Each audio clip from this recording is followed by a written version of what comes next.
Hi, this is Vatsala Shukla, and I wanted to record a short video inspired by an interview that I heard a little while back, but from Karen Salmansohn, who's the authoress of Whip Your Career into Submission, where she was talking about backstabbing and how to, overcome it in the workplace. Now, just to summarize what she said, her first point was, the best piece of advice she gave was not to wear your heart on your business sleeve. Her logic was that you never know, somebody who may seem harmless might actually use it against you if there are going to be layoffs at work to protect themselves.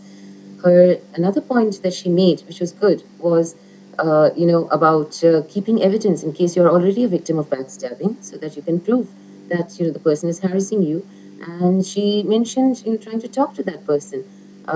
She talked about doing it in a very calm manner, and for that I would recommend, if you are in such a situation, to read a book by Barbara Pachter called The Power of Positive Confrontation. It'll give you all the ideas and skills that you need to do such a talk with a backstabber who may also be a bully.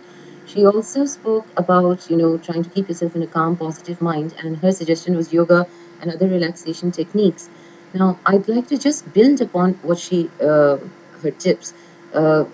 I myself have been the victim of backstabbing, not once, but quite a few times.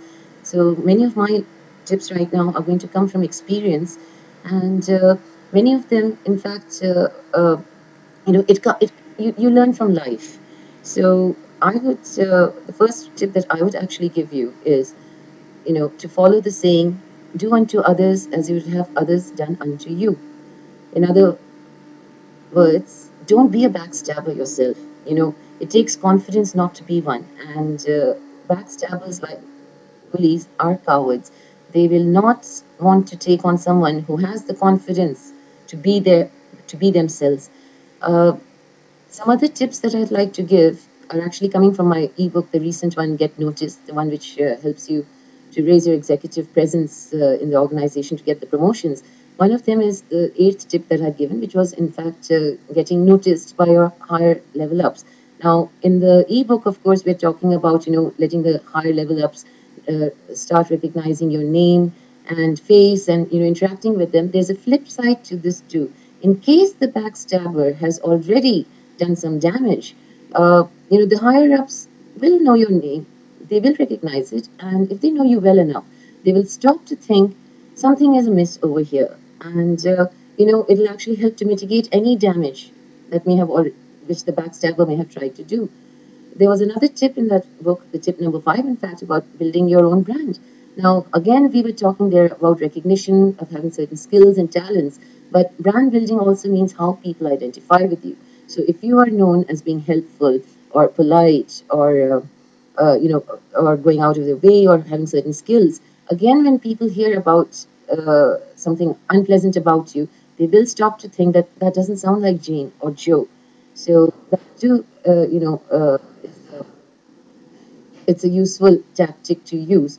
Now, what else can I offer to you? Offer to you, I would just say that if there is backstabbing going on against you, do not do not let it affect you.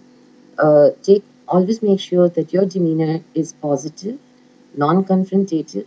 Let your work speak for you, and make sure that you have allies not only amongst your peers but amongst your juniors as well as your seniors, so that any damage that the backstabber may try to do gets diluted.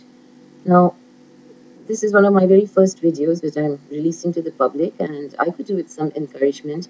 So if you liked this video and the tips that I gave, I'd love a thumbs up on it, and I'd also appreciate it if you could share this video with people whom you feel would benefit from listening to my advice. Thanks a lot. It's Vatsala here.